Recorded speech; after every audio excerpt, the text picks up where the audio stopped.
초등학교 3학년 정도 때 저희 학원에를 왔는데 고등토끼까지 다 했다고 하더라고요. 실제로 레벨 테스트를 봤어. 근데 진짜 한 문제 맞았던 것 같아, 제 기억에 아직도. 그래서 이게 어떻게 된 걸까 하고 봤는데, 안녕하세요, 성공하는 교육 우미나입니다. 많죠. 엄마들이 영어 선행학습 진짜 많이 시키시는 것 같아요. 예전에는 조기 교육이라고 조기 영어라고 많이 했었는데, 정말로 실제로 저희 상담 온 엄마였는데 이 아이 영어에 집착을 너무 하신 거야. 3, 4살부터 집에서 영어를 시키고 또 영어 유치원도 보내고 하시면서 영어에 굉장한 돈과 시간, 노력을 다 투자를 했어요. 그래서 이 아이가 초등학교 3학년 정도 때 저희 학원에를 왔는데 고등토끼까지 다 했다고 하더라고요. 실제로 레벨 테스트를 봤어. 근데 진짜 한 문제 맞았던 것 같아, 제 기억에 아직도. 그래서 이게 어떻게 된 걸까 하고 봤는데, 오랜 시간 동안 선행을 시켰는데 잘못된 방법으로 계속 했는데 부모님 몰랐던 거예요. 그래서 이 아이가 계속 리딩하고 문제를 푸는 거에 익숙해져 갖고 찍는 거지. 느낌으로 찍는 거예요.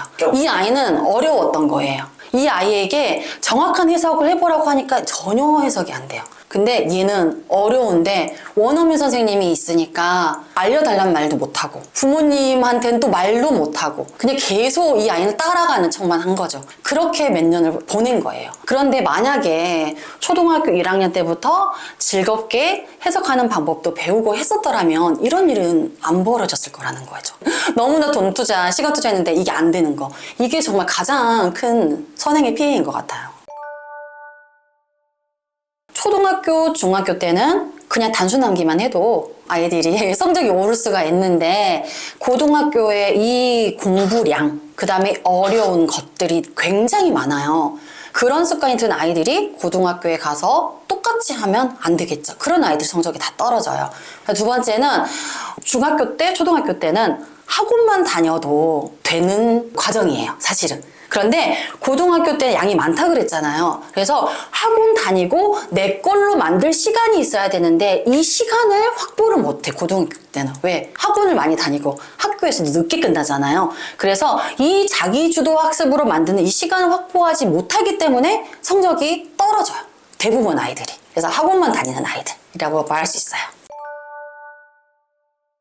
초등학교 때는 가장 기본적인 어휘력을 향상시켜주는 부분부터 하셔야 돼요.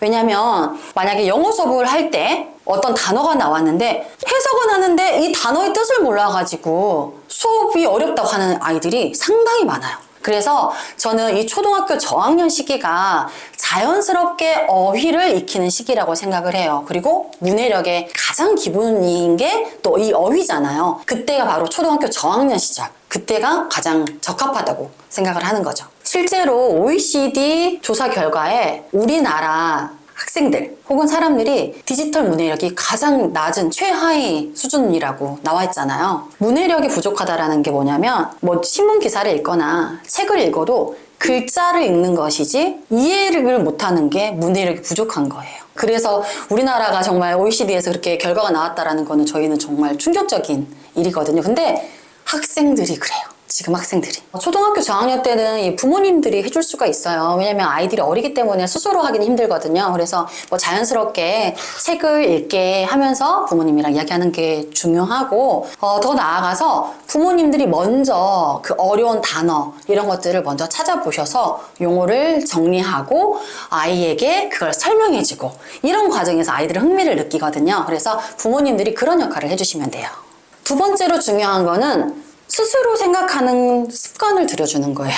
아이가 생각하기 전에 미리 정답을 말씀하시는 부모님들이 많거든요. 근데 그렇게 하지 마시고 아이가 스스로 생각을 할 수 있게끔 기다려주시는 거, 그런 습관을 만들어주시는 게 제일 중요해요. 노벨상 수상자의 20% 이상이 다 유태인들이라고 하잖아요. 근데 이 유태인들의 교육 방법 자체가 정말 다른 게, 100명이면 이 100명의 생각들을 다 들어보도록 지도를 해요. 다른 생각을 이야기를 해야 되는 거죠. 이만큼 생각이 굉장히 중요하거든요. 그래서 우리 부모님들이 집에서 쉽게 육하원칙대로 조금 말씀을 해주시면 되게 편해요. 누가 그랬을까? 언제 그랬을까? 이렇게 육하원칙으로 던져서 아이들을 생각하게끔 그렇게 만들어주시는 게 중요합니다.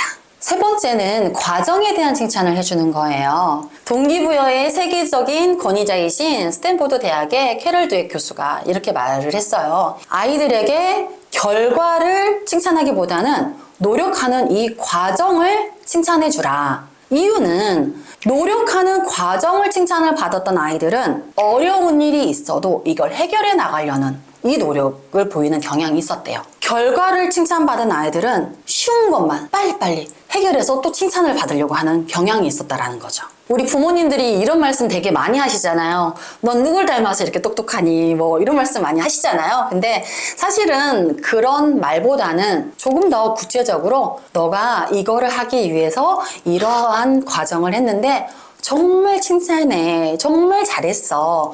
이렇게 구체적으로 칭찬을 해달라는 거죠. 제가 앞서 이야기한 그 학생, 영어에 선행을 엄청 많이 나간 이 학생도 저는 이거에 좀 피해자라고 생각을 해요. 수업을 잘 따라가는 것처럼 보였지만 이 아이는 결국엔 따라가지 못했죠. 그런데 또 말은 못했단 말이야. 왜 그랬을까요? 우리 부모님이 됐던 선생님이 됐던 결과에 대한 칭찬을 분명히 많이 했을 거란 말이야. 그래서 이 아이는 기대에 저버리고 싶지가 않아. 그리고 내가 들킬까봐 두려워. 그렇기 때문에 이런 아이들이 발생하지 않기 위해서는 결과보다는 과정을 칭찬해 주라는 거죠.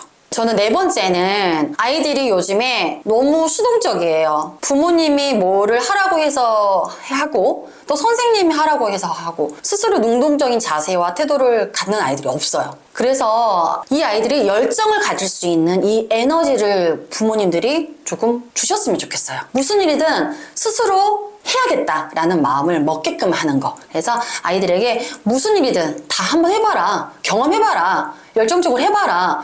해서 도와주시면 될 것 같아요. 그리고 다섯 번째는 초등학생 또 특히 저학년 같은 경우에는 좋은 습관 들이는 게 가장 기본 원동력이거든요. 아이들의 좋은 습관을 꼭 들여주시는데 규칙적으로 잘 자고 또 잘 씻고 또 잘 일어나는 이런 습관을 들이는 아이들은 나중에 커서 공부할 때도 자연스럽게 규칙적인 습관이 들이거든요. 그래서 부모님들이 좋은 습관을 들여주는 거에 신경을 써주시라 하고 싶어요. 제가 앞서 말한 이 5가지만 우리 부모님들이 잘 지켜주시면 우리 아이들의 기초 문해력을 쌓게 될 것이고 또 생각하는 능력을 기르게 될 것이고 이렇게 된다면 공부에 대한 흥미를 자연스럽게 갖게 될 거예요. 잔소리라는 것을 우리 부모님들이 한번 사전을 찾아보시면 좋을 것 같은데 이 잔소리를 찾으면 쓸데없는 말을 또 자질구레한 말을 계속한다 혹은 필요 이상으로 듣기 싫은 말을 꾸짖는 게 바로 잔소리거든요. 그러면 우리 부모님들이 자질구레한 말을 우리 아이들에게 계속하지 않는다면 우리 아이들도 엄마의 말이 또는 아빠의 말이 잔소리라고 듣지는 않겠죠. 특히 우리 부모님들이 아이들에게 이야기할 때 감정에 치우치는 이런 말들, 이런 것들은 절대 피하셔야 돼요. 감정적인 것보다는 근거가 있는 이야기를 해주시면 되는데 그 근거를 어디서 찾을 것이냐? 부모님들이 책을 읽거나 신뢰가 가는 이 유튜버들이 하는 말들이 있잖아요. 이런 것들을 잘 공부하셔서 근거를 제시하고 아이들에게 이야기를 한다면 근거 있는 말이네 라고 신뢰를 얻는단 말이에요. 그리고 이때 아이들에게는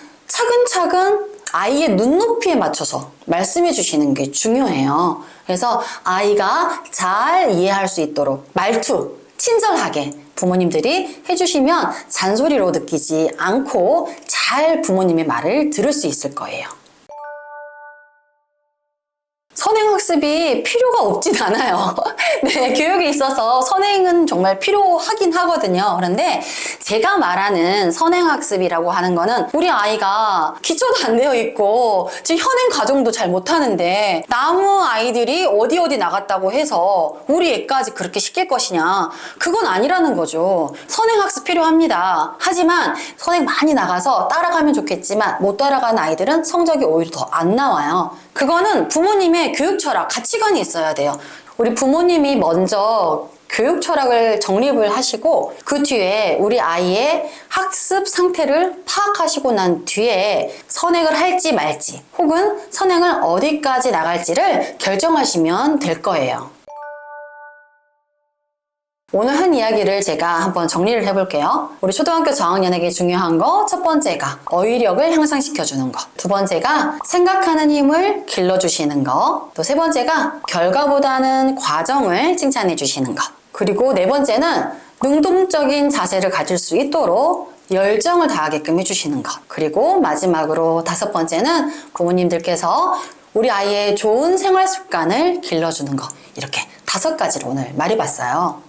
초등학교 저학년은 가장 말랑말랑하고 여유로운 시기예요. 그리고 우리 부모님들이 교육처럼만 정립을 하신다면 이 시기에 마음이 급하실 필요가 없거든요. 우리 초등학교 저학년 때 마음껏 뛰어놀면서도 또 좋은 습관을 길러줄 수 있도록 마음 급하게 먹지 마시고 차근차근 하시면 될 거예요. 앞으로 저는 더 좋은 영상으로 찾아뵐게요. 지금까지 성공하는 교육 오미나였습니다. 감사합니다.